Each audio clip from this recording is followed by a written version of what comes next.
extremely surprised at how effective and the abundance of tips that come in that we deal with. I didn't realize going into that we're going to be dealing with an average of about 2 tips a day, which doesn't sound like a lot, but the day before Thanksgiving we get a tip on a wanted murderer, and within 2 hours the man's in custody.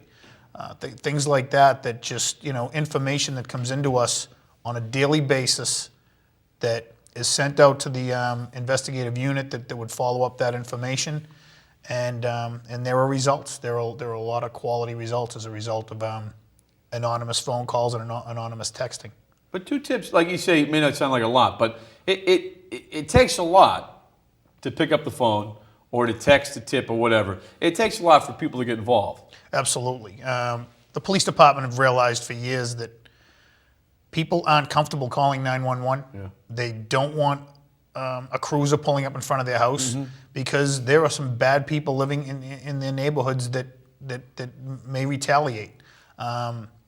We understand that people live in fear and that they want that bad guy taken off the street, but it's not that easy to do. Right. We're restricted for constitutional reasons and just the length of time it takes to do an investigation, particularly in drug cases,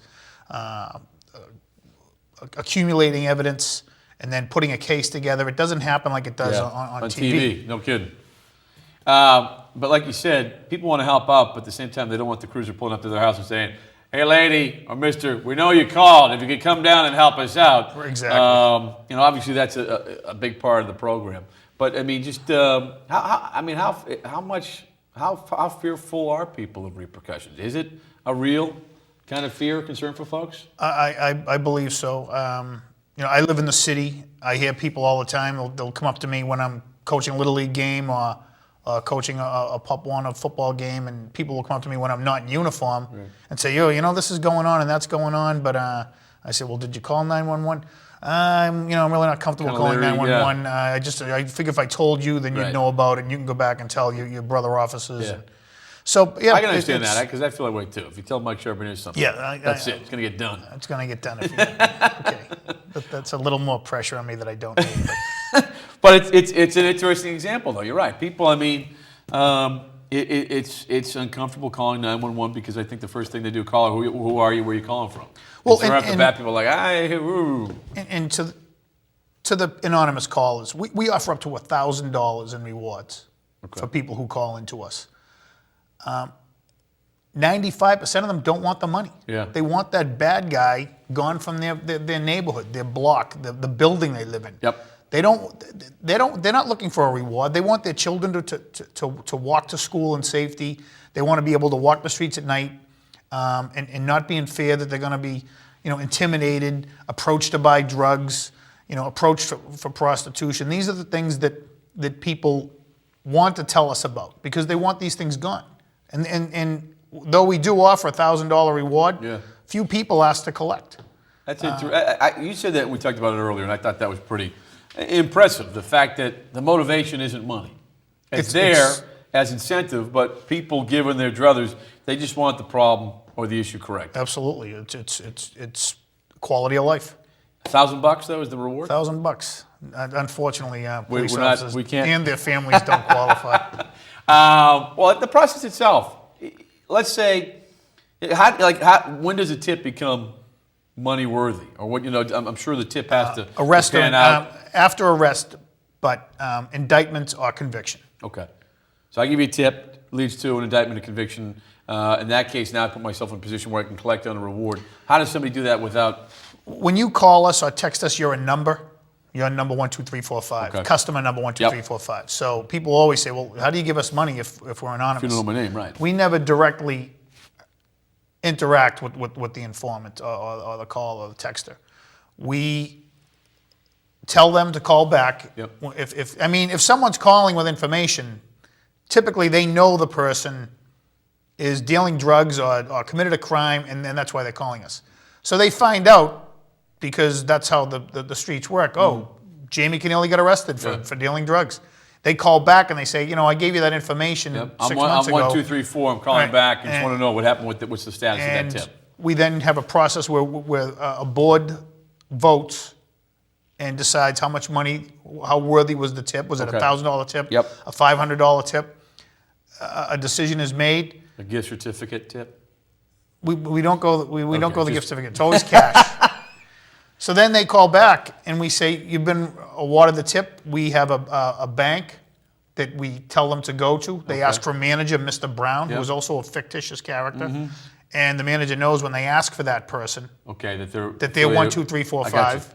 So there's no There's check. an exchange Okay. of envelope. They walk out the door, and we never interact. We're not interested in their identity. We're only interested in their information.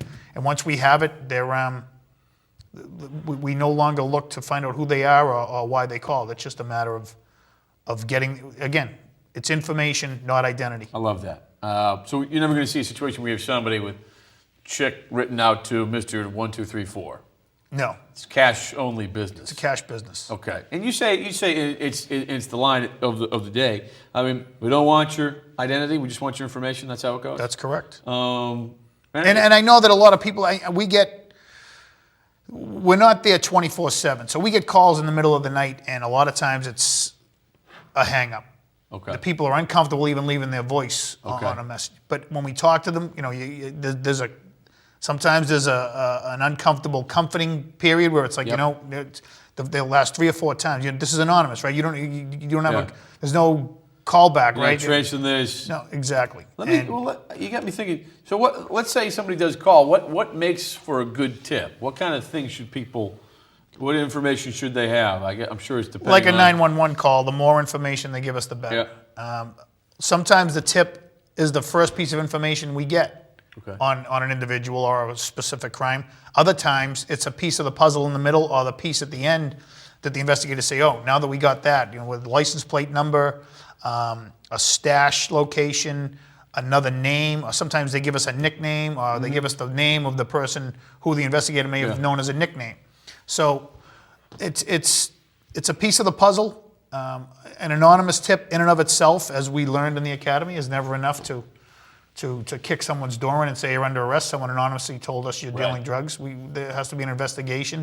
It has to be thorough. There has to be tip alone probable ain't going cause. to get it done, right? It we'd never have- has. And there's case after case in the law books that get thrown out by the courts because an anonymous tip alone is not enough to arrest somebody or to develop Sure. probable cause. Yep. But it's a piece of the puzzle. Piece of the puzzle. And it could be anything. You probably want to press upon the fact that no matter how small or big, you never know how something's going to fit into that larger scheme or larger puzzle. Absolutely. Any piece of information that you have is important to us.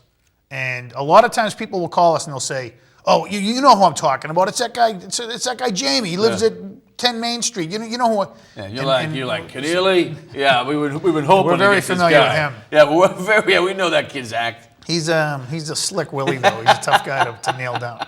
No, but a lot of times the public think we have the information, Right. and we don't.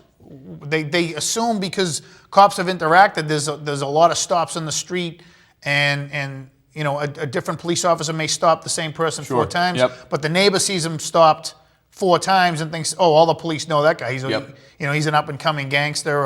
That's He's a good just point. You got 3 shifts, 3 different shifts Right. of officers. A guy getting stopped a day as opposed to nighttime, and who knows if the communications are made. There is communication, but it's not always. It may not be within the 24-hour period, and then guys go on days off, and so if people have information and they think we know it, you should assume the other way. Assume that we don't know the information. We say it all the time, and I think people don't realize. Or do you think people realize this? I mean, it's emphasized, it's stressed, the partnership, the importance of the partnership, the fact that there's not a police officer on every corner, that we're looking to take advantage of all eyes and ears that are out there. And when we say we need people to call in, and you touch on it, maybe just kind of build upon it, we mean it.